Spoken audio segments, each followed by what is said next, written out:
what's on your mind now? If I were you, I would be like, wow, this month is so exciting. Jesus is here, speaking to me through the home list. Who are we kidding? I too was a Sunday Catholic for a long time in my life. This will probably be on my mind if I'm sitting down in the pew looking at the home list now.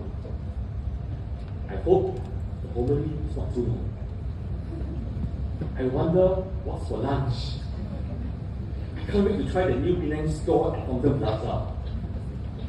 Oh, by the way, they're opening a new Sushiro outlet in Fountain Plaza. Maybe I can try it when it's open. Food. Can I say most of us love food? Oh, nice. I also love. I love my food. But I know that I can't share my favorite food here. It's actually one of them inside here, so because I worry that I may eat it every day next day. Yes, we Singaporeans love our food. And there's something unique about food, whether you are Chinese, Eurasian, Indian, or Malay.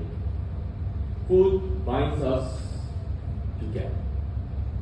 We will catch up with friends over a meal. We celebrate birthdays and anniversaries over a meal. As family, we gather to have our meals together.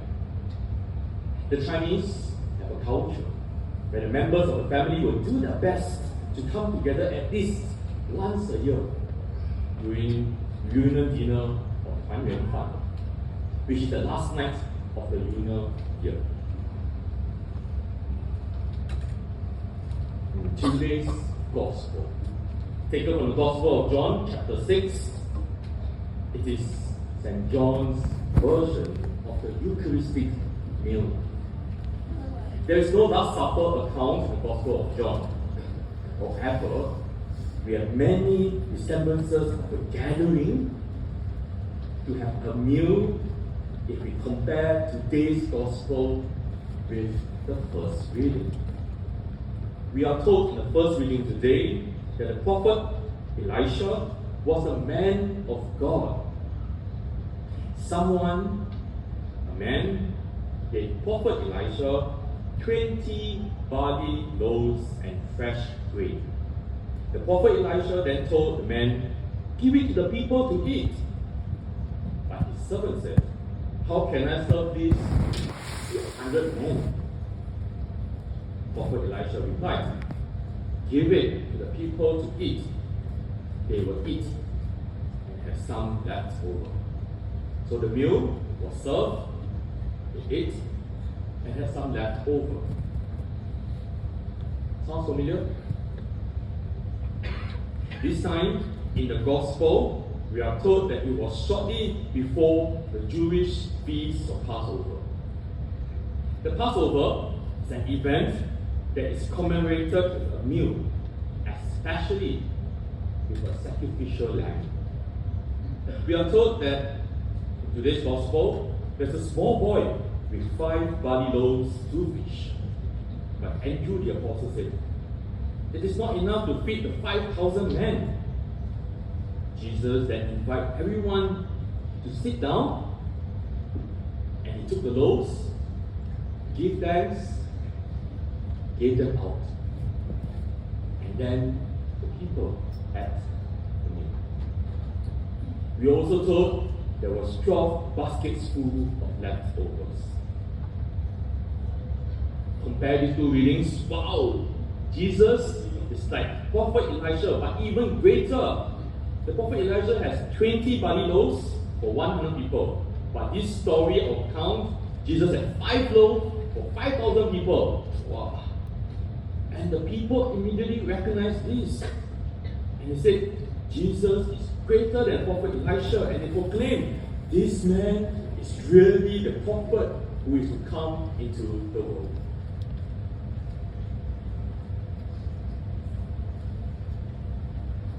I wonder, where can we find a group of people, thousands, gathering together?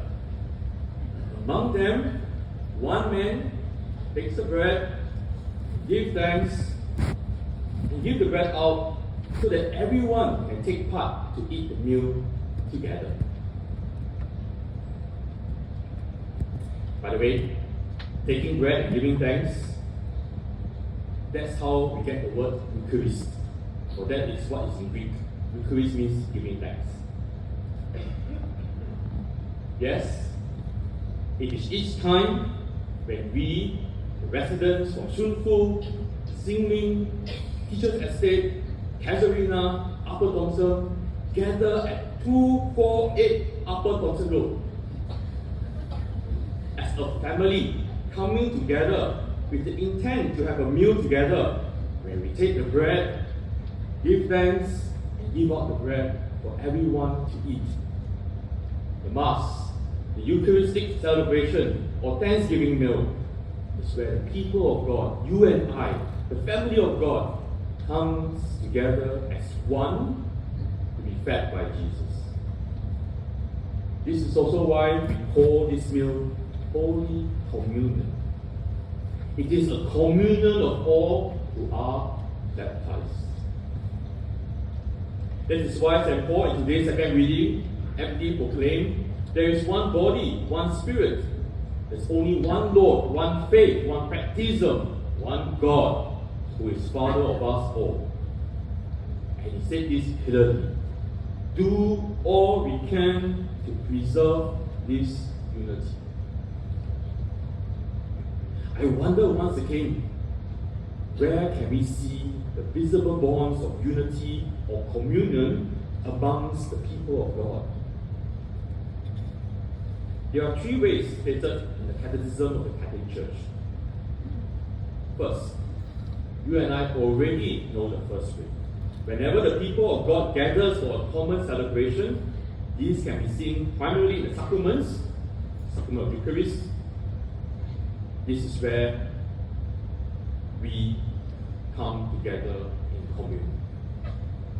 Number two, the profession of one faith received from the apostles. I wonder, when do we profess our one faith? The Nicene Creed and the Apostles' Creed. We profess this, our one faith, at every Sunday together as a family during Mass. Number three, apostolic succession. The Pope and his brother bishops. Do you know that in canon law, which is the law that governs the working of the church and protects the rights of the church and every baptized, to be a Catholic is to recognize the Pope as your Pope. If you don't recognize the Pope as the head of the church, then you are not in union with the church, not in communion. When we enter into God's family through our baptism, we are not saved as individuals, but as one church. Please, please, please, do not have this understanding that heaven will only be you and God. I also want to go to heaven. And so do just the people around you want to go to heaven. Look at the people at your left and right. Take a look. Ask them this question. Do you want to go to heaven? No, ask. I want to know. Ask, come. Don't ask your family and friends, not those who are strangers. Come. Ask, do you want to go to heaven? Is there anyone not interested to go to heaven? You can raise your hand. I can ask the warders. Anyone? All of us are interested in perfect peace. We have all worries and tears removed. All of us want to go to heaven. And we, the family of God, have a taste of heaven every time we come together as one family. To listen to the word of God and share a meal fed by Jesus. This is heaven. A priest once said this, Father David Garcia. Okay? You and I are ready for heaven if we are able to enjoy Mass for hours and hours. I mean, it is a family gathering, right? Are you and I ready together as a family to participate in this gathering as one? This is the reunion day. This is communion of all of us baptized Catholics. This is the heavenly banquet.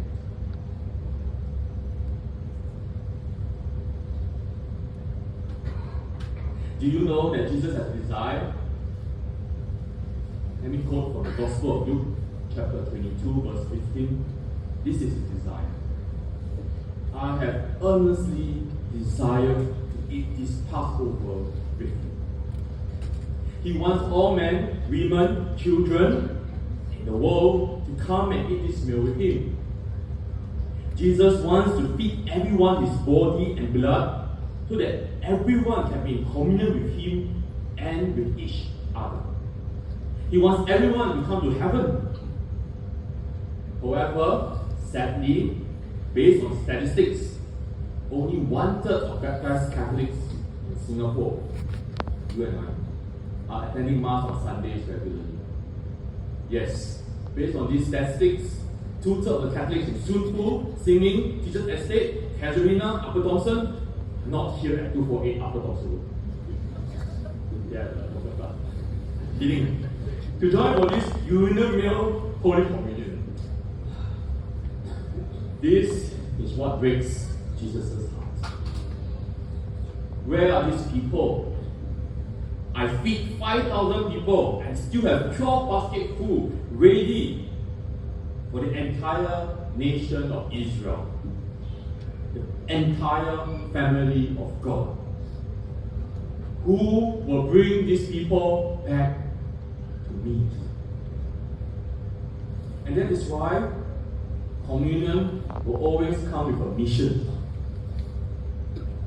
to bring people to this table of banquet. This is our mission. You and I.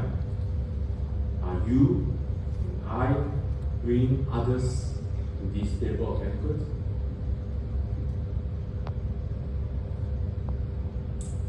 Today, I will not be doing a recap. Instead, I will screen a short video. I just ask that you and I watch the entire video using the lens of a community of a baptized Catholic coming together for the Eucharistic celebration. It is in Mandarin, but there are subtitles. But I was told by Mark that the subtitles are pretty small, so just pay attention, look at the subtitles, okay? Try your best. 是上次